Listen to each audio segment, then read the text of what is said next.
the idea around influencers that's a bit challenging for people is, what is really their purpose? Are they adding something to the creative, or are they just rubber stamping a piece of creative and therefore, being a spokesperson? Welcome to Created for Creatives, a podcast about, creative.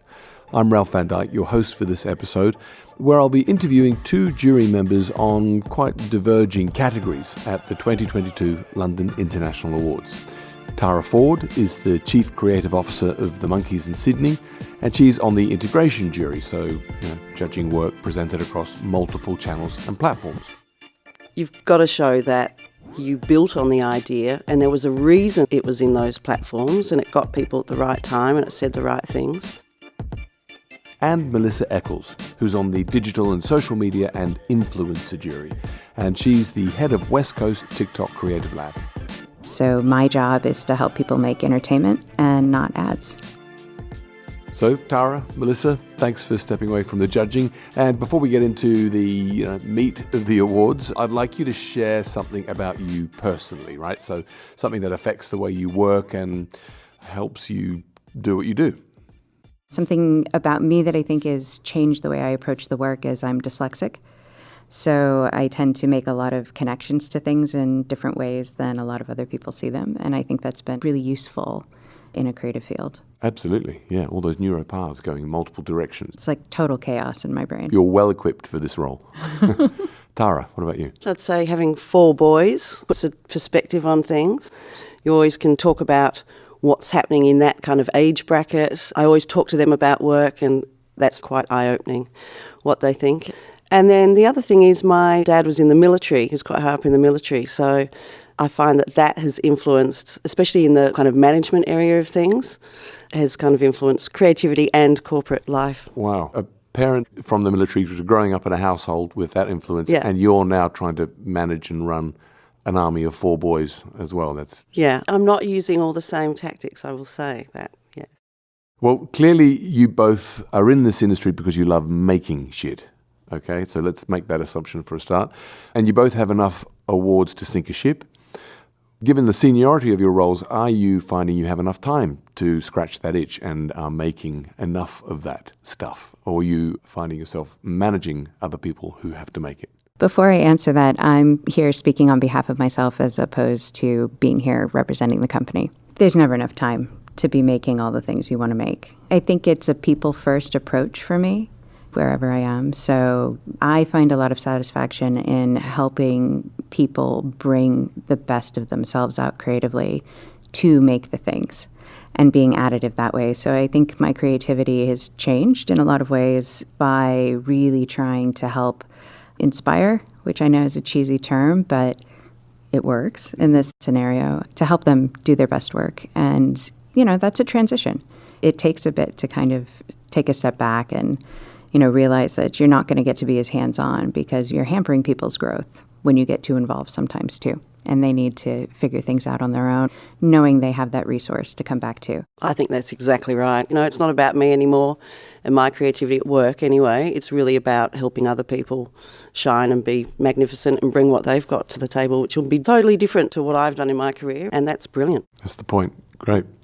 So Tara, you're judging the integration jury, which really is the big idea category, because that concept has to be strong enough to live across multiple channels and platforms. What's getting people reacting in the jury room this year? Yeah, I think it's interesting because it's not just the idea living in those different platforms.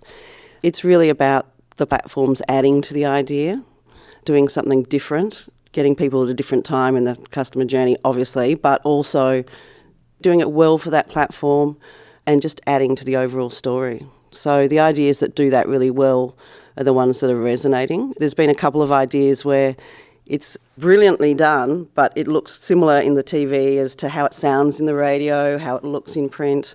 That's quite an old school example, but we do have one example like that. And there's been quite a lot of chat about, it's so beautifully crafted and we love the idea, but it's the same in every platform. So that's probably, we haven't got there yet, but probably not going to go as far as some other ideas that just take that thought and come at it in a different way. It must be increasingly hard to compare entries too, because let's say you get 2 brilliant ideas, that exist in such diverse, varied places, platforms, context. In other juries, we can compare like for like. So is that something that is a challenge for you guys, to be able to judge those two very different experiences? Yeah, I think there'll be a lot of chat about that today. It'll be the campaigns that kind of really bring that to life across everything. And it will also come back to the idea. Is the idea fresh, original? Is it brilliant for that target market? Is it relevant? Is it setting people alight, Is it interesting? And Melissa, you're on the digital and social media and influencer juries, the longest category name in history. What's exciting people in your jury room? We're excited about seeing how people are differentiating between digital and social, because a lot of people think that, one is the same as the other. So we're seeing a lot of duplicate, same exact work being entered into both categories. So the discussion's really been around the fact of, what are we awarding? Are we awarding the original idea across either medium, because technically social is digital? Or are we really looking at the context of the idea? And I think that that's really what it's come down to. And, the bottom line is context is king in creative. That's what makes it really effective. And efficacy is a big part of creativity. And I think that's something that we forget when we get really in love with some of our ideas as an industry, that as beautiful as it is, or as exciting, or as novel even, if it's not effective, are we really bringing to life what we're supposed to bring to life through creativity? The influencer component is relatively new at award shows, but it's one of the fastest growing in terms of brand investment. Has there been much discussion about this within the jury? The idea around influencers that's a bit challenging for people is, what is really their purpose? Are they adding something to the creative, or are they just rubber stamping a piece of creative and therefore, being a spokesperson? It's different when they're actually integrated to the idea, or the idea comes of them. And I think that's where you get into the difference between an influencer and a creator as well. Can you give us the definition of both? I think it's evolving, first of all, the definition for both of them. But, traditionally, if you think of an influencer, that's somebody who already has a following for a particular reason. It's more lifestyle. It's what I would call very lean back. It's very passive. When there's an influencer piece of work, they're, endorsing something, for lack of a better term. And, the celebrity of the influencer is different than the celebrity endorsements of the past. Where you look at creators, they're really the people that are bringing the idea. They're the people that are generating content in a way that's meaningful to them, regardless if somebody is paying them one way or another. They're out there making because they want to make. They're not out there making because they want to go endorse a brand. They're not waiting for us to come along and ask them if they would help us out on something. Exactly. It's an interesting combination of juries we have here, because, Tara, your jury is about a big idea existing in multiple platforms and feeling, I guess, relevant to each one. But it's one idea that is expressed in multiple places. And Melissa, your jury, and particularly with creators and influencers, they're creating one piece of work for that platform that is bespoke for that place and has to feel completely organic and natural and native to it. Is there some sort of conflict there? When you're, Tara, working with influencers and creators for a campaign that you've set the big idea for, are you finding you have to brief them in the same way that you're briefing your own creatives? Not at all. Creators have their own thing, and, it won't work unless they remain authentic to what they're doing, and probably same with influencers. So I think it's completely different. The more people out there making things, that's brilliant. And I think in a way, we have to step up as advertisers, because we're in competition for people's attention with all the great content out there that's being created. Has the role of influencers, creators probably more specifically, impacted life at the agency? Because this is relatively new for us who've been in the industry for a while, to have this new element as part of the media plan, if you like. Well, it does depend on the client and what we're trying to do. So it's not always relevant, but I think, depending on the context, we have to make sure we are super entertaining in everything we do. I love that that's what you said, that it's about entertainment, because that's really what it is. Nobody wants to be sold to anymore. We've known this for a long time. But what is entertaining is exactly what moves the needle anymore. And TikTok That's exactly what we want. We're an entertainment platform. We're not a social media platform. And that's the key, is what is going to entertain people and where is that emotional value and emotional utility. And that only comes from authenticity. And so the role that you have, there's similar roles in Google. They have a advisory department, if you like, creative advisory. So is that different in different markets, the role that you have? It can be. There's different laws in different territories and in different regions, so that's going to affect how you go about doing the work. In North America, which is, the region that I'm a part of, although we are global and we work globally together in a very hand-in-hand way, we do have different restrictions in the United States specifically that they don't in the UK, for example, or the EU. Okay, let's talk about some of the work.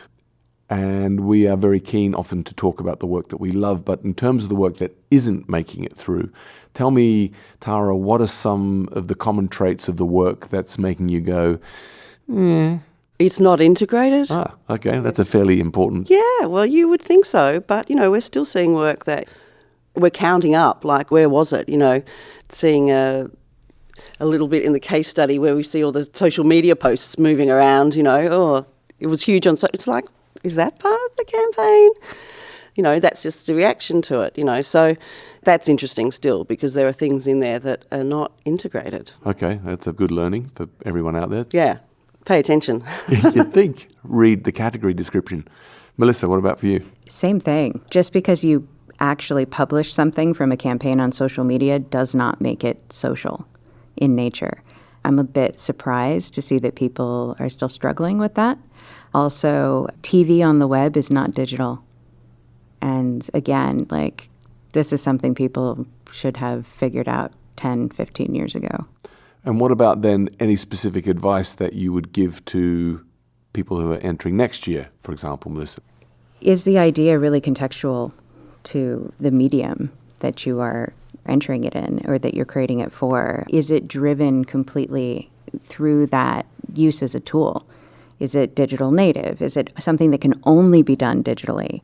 Is it something that can only be done on a social platform? That's where you start to kind of use that as a framework with your thinking of, okay, we're on the right track if this is something that can't come to life in this way somewhere else. It goes back to what you were saying earlier, Tara, about how has the platform or the medium influenced the expression of the idea? Yeah. And would that be similar advice that you'd give people for entering your category next year?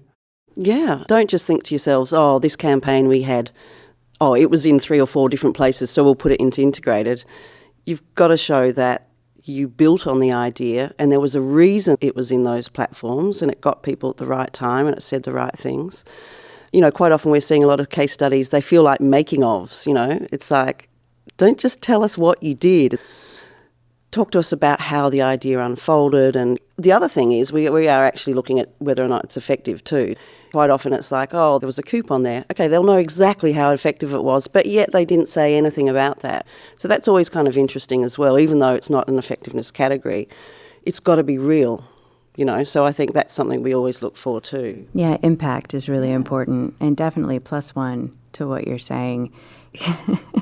If you don't tell us why you made the work or why the idea was chosen for this platform, it's really difficult to understand its value creatively. Making ofs are not the same as a case study. On case studies, what's your approach, Tara? Then you're faced with an entry and you see individual examples of where the work existed and you see this mother of case studies, like you see 3 minutes case studies, most cases. Well, I prefer 2, I think. Yeah, okay, we prefer shorter, but yeah. Do you look at the individual work first or do you go to the case study first? What's your approach? Well, it depends on the award show because some award shows you won't actually have each element there. LIA is a bit different because you don't do any prejudging, so we're looking at the case studies first. There's also written descriptions, so use those written descriptions because if we can't see it in the case study, we'll go to the written description and we hope that it's really spelt out there, So use all those elements. But yeah, the way we're doing it here, it's case study first. We're always asking, do we actually have the elements as well? Because you want to check the craft of things. You can have 10 seconds of a film in there or a little bit, but if you're not quite sure what that piece was, sometimes you're not sure that it's a great film or whatever. It's always good to be able to check on those things as well. And often the craft and the expression of the idea is the difference between bronze, silver, gold. That can be the difference of a couple of ideas. We like it. Yeah. Yeah. Melissa, what about you?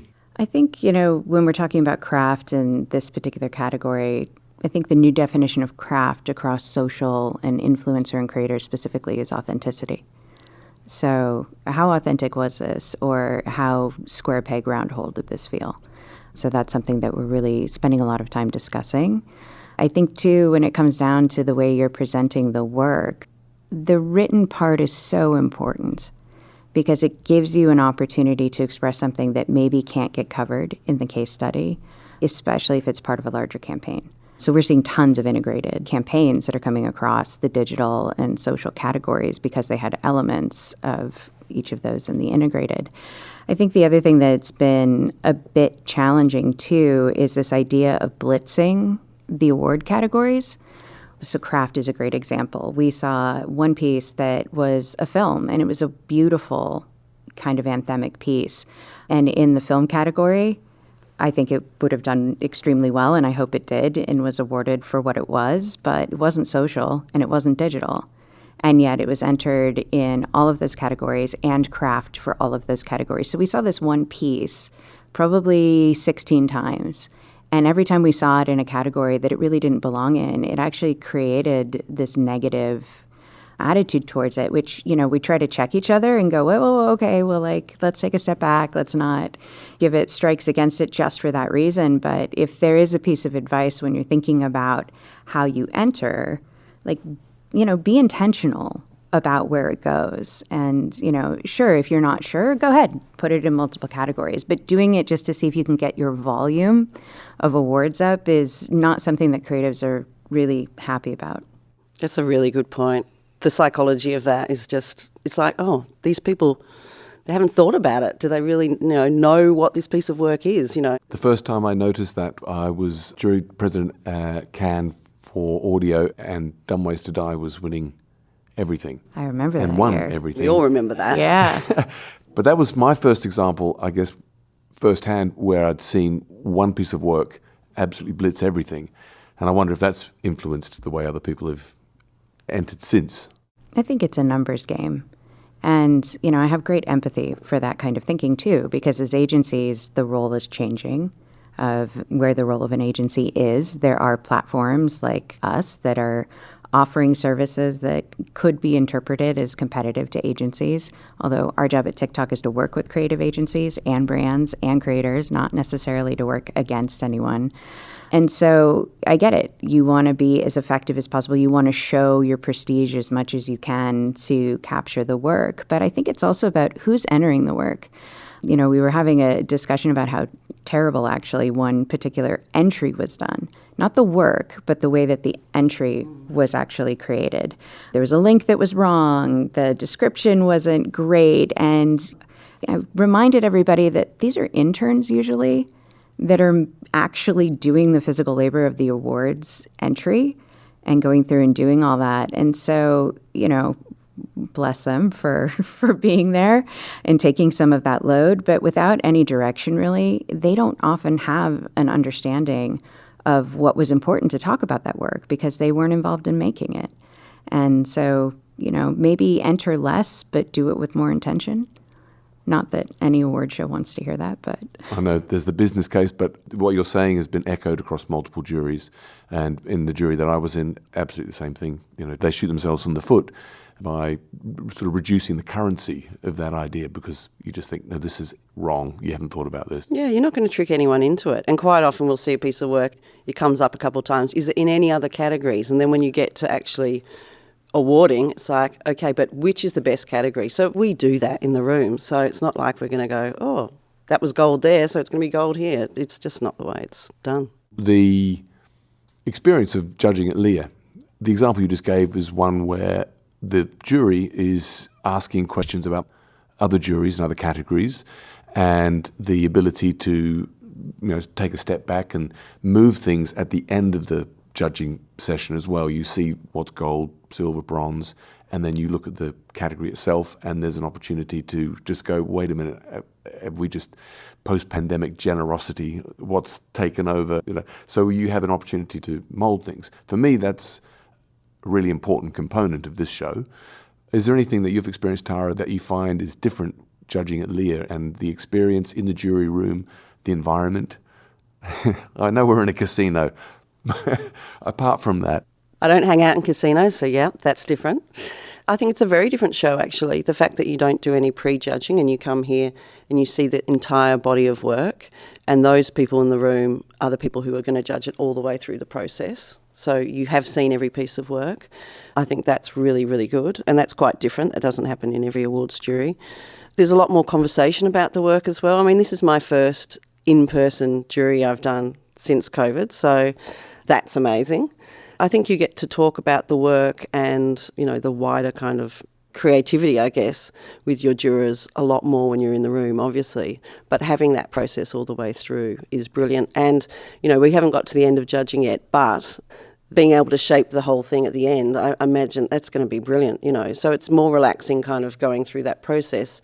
But then it's really, really great to be able to see what's next to what, and does that kind of line up? Are the bronzes actually bronze? I think a lot of what Tara said is absolutely true. It's also my first in-person jury since COVID, so I got a little bit lazy about being able to watch things whenever I felt like, you know, watching them as long as we hit a deadline when we were doing things remotely. And there is a sense of urgency, I think, around being all together and watching things at the same time and being able to have those discussions. What I think is also different about being here is the amount of support we have as a jury is wonderful. So, okay, hey, can we watch that thing again just so we can really have this discussion in a more meaningful way? Boom, there it is. And it's really lovely to be able to facilitate that in real time in the room with all the different people. So I feel very fortunate that we've been able to have a more thoughtful conversation in some ways because of that. Also, it's been kind of fun. Our jury's been hanging out together almost like we're sequestered. And so we've been going out to eat together. We've been going out at night and going to the bar and, you know, just walking around Vegas being maniacs in general. And it's been this really nice bonding experience that has been different for me than other juries I've been on in the past. I agree. I think that actually diffuses the tension, not tension, but sometimes the pressure in the jury room when in some shows there's politics, there's egos. You hang out with a couple of people for a couple of nights and suddenly you go, I like that person. I respect their thoughts and opinions, and you relax and you, I don't know, become more open, more honest. It's been a really supportive environment just between the creatives in the room too. And even though we have differing opinions, nobody's coming out with, you know, their ego first at all. So it's been refreshing. Yeah, it's all about that, isn't it? Like people's being able to be honest and people actually saying what they really think. So having that kind of environment should be what it's all about without any politics. So it's been great. And Melissa, do you have any words of advice for anyone who's, I don't know, aspiring to work in advertising or in social media? Everything matters. Even if your work creatively isn't all advertising centric, all those parts of you that you express your creativity in your life, it all matters and it all comes back into the work and it shows. Yep, I completely agree. Look for any opportunity to make an impact in every aspect of your life. Tara, Melissa, thank you so much for joining us today and good luck with the rest of the judging. Thank you. Thank you so much. Appreciate it.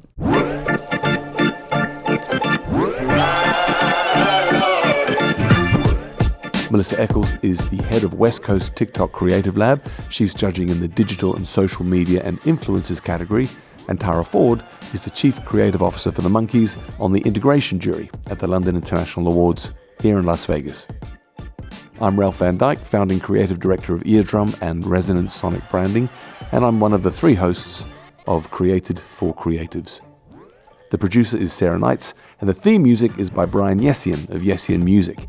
The manager is Laurissa Levy from the London International Awards, and this podcast is an Eardrum production.